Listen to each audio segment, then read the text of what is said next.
Assalamualaikum warahmatullahi wabarakatuh dan salam sejahtera untuk kita semua. Travel Fog untuk sepeda gunung memiliki panjang yang bervariasi dari 80 mm sampai 200 mm dan diameter extension dari 32 mm sampai 40 mm. Semakin panjang Travel Fog, semakin empuk, dan semakin besar diameter extension, semakin kuat menahan beban. Lantas apakah semakin panjang Travel Fog dan semakin besar diameter extension akan lebih baik? Geometri sepeda gunung dirancang secara khusus untuk menghadapi medan tertentu dan disesuaikan dengan panjang Travel Fog tertentu. Perubahan panjang Travel Fog akan mempengaruhi geometri sebuah sepeda. Perubahan geometri ini akan mempengaruhi titik beban, kontrol kemudi, dan kestabilan sepeda. Agar kita memahami apa tujuan penerapan panjang Travel Fog untuk jenis sepeda gunung tertentu, akan kita bahas panjang Travel Fog untuk masing-masing jenis sepeda gunung dan bagaimana pengaruhnya terhadap sepeda.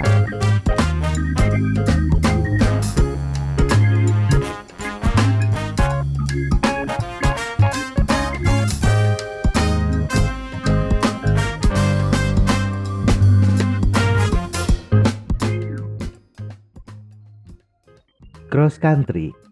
Jenis sepeda gunung cross country umumnya menggunakan panjang Travel Fog antara 100 sampai 120 mm dengan extension atau tiang penopang berdiameter 30 sampai 32 mm. Sepeda cross country adalah sepeda balap untuk sepeda gunung, sehingga sepeda ini didesain lebih ringan, memiliki kemampuan yang bagus ketika ditanjakan. Sedangkan jalur bersepedanya adalah jalan setapak yang relatif rata, tidak banyak membutuhkan lompatan tinggi. Fog cross country bisa menggunakan extension berdiameter kecil 30-32 mm karena untuk medan yang relatif rata, bagian atas fog tidak terlalu mendapat beban besar akibat benturan ketika drop dan membuat bobotnya lebih ringan.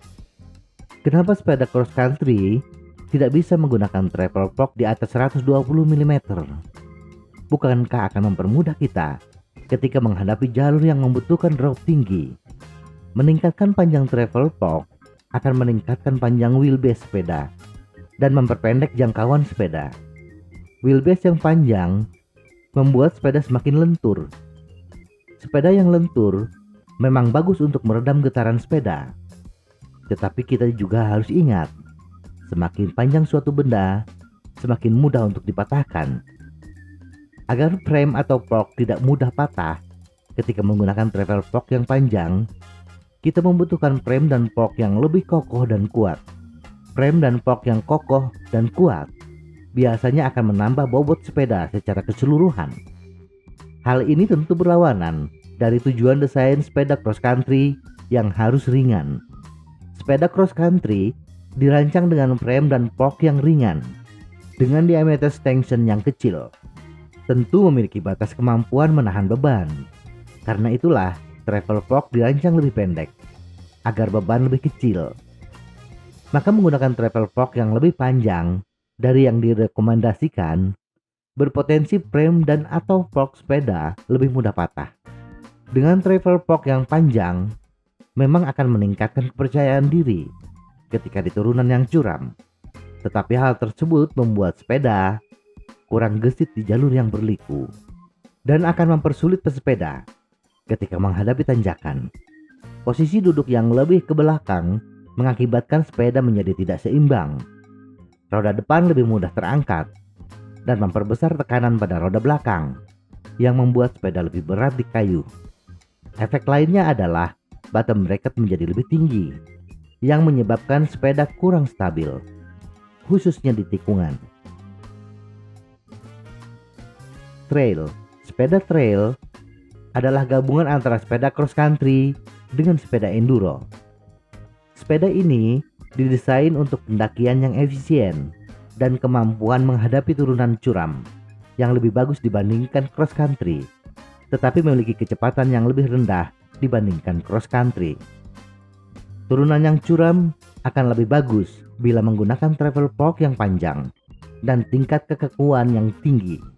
Karena itulah sepeda trail menggunakan travel fork antara 120 sampai 150 mm dengan stanchion yang lebih besar yaitu 34 mm. Hanya saja menggunakan travel fork 150 mm, tekanan yang ditimbulkannya ketika drop berada di ambang batas bobot yang bisa ditahan oleh stanchion fork 34 mm. Panjang travel fork yang ideal untuk stanchion 34 mm adalah antara 130 sampai 140 mm. Bila ingin menggunakan travel fork 150 mm, usahakan mencari fork dengan stanchion lebih dari 34 mm. Kelemahan travel fork yang panjang adalah kompresi yang terlalu dalam, yang akan mengurangi efisiensi tenaga ketika sepeda harus dikayu dengan cepat, apalagi ketika ditanjakan. Solusinya adalah memilih fork yang bisa diatur kedalaman kompresinya. Jenis fork seperti ini termasuk mahal. Enduro. Ketika Anda menaikkan panjang travel fork, maka perbesar diameter stanchion, maka ketahanan sebuah fork pun akan meningkat.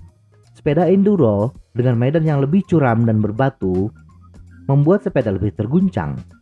Tentunya membutuhkan fork yang lebih kaku, tetapi tidak terlalu berat, sehingga memungkinkan sepeda tetap bisa menaklukkan tanjakan. Sepeda enduro menggunakan travel fork antara 150 sampai 180 mm dan stanchion antara 35 sampai 38 mm dengan desain single crown. Dengan travel fork yang panjang akan memudahkan pesepeda ketika melibas jalur dengan drop yang lebih tinggi dan menambah kepercayaan diri ketika menghadapi jalur turunan yang curam. Tetapi roda depan yang terlalu banyak ayunan karena travel fork yang panjang justru menyebabkan kayuhan tidak efisien, atau bila kompresi diperkecil akan membuat roda tidak responsif ketika menghadapi benturan yang kecil. Agar fork bekerja dengan optimal, Anda harus memilih fork yang bisa mengontrol batasan kompresi dan rebound. Dan biasanya fork jenis ini lebih rumit dalam pengaturan kompresi, rebound, dan dial. Downhill. Inilah sepeda MTB yang membutuhkan kekuatan dan kekakuan yang paling tinggi. Medan yang menyebabkan sepeda mengalami benturan yang berulang dan besar menuntut sepeda menggunakan travel fork yang lebih panjang dan diameter stanchion yang lebih besar. Sepeda downhill biasanya menggunakan travel fork antara 180 sampai 200 mm dan stanchion berdiameter 40 mm.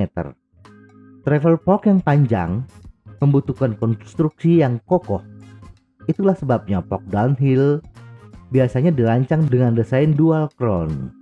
Desain dan dimensi yang besar membuat bobot sepeda secara keseluruhan paling besar di antara sepeda gunung lainnya. Tetapi bobot yang berat ini justru menjadi kelebihan untuk sepeda downhill.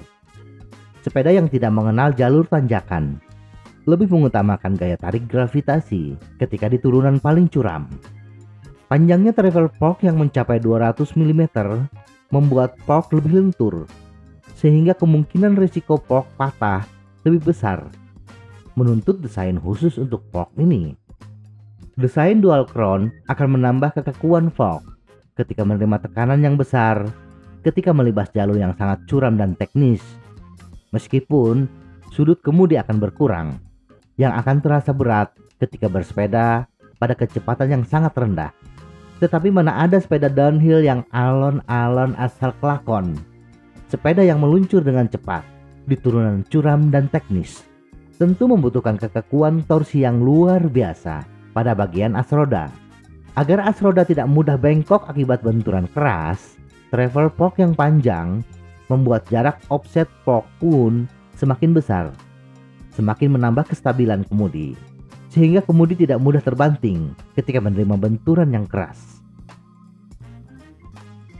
Kesimpulan, ketika pabrikan merancang sebuah sepeda, mereka sudah memperhitungkan kemampuan sepeda, dalam menerima tekanan akibat benturan. Sepeda jenis tertentu didesain untuk beban tertentu yang diaplikasikan dalam bentuk geometri dan konstruksi sepeda secara keseluruhan.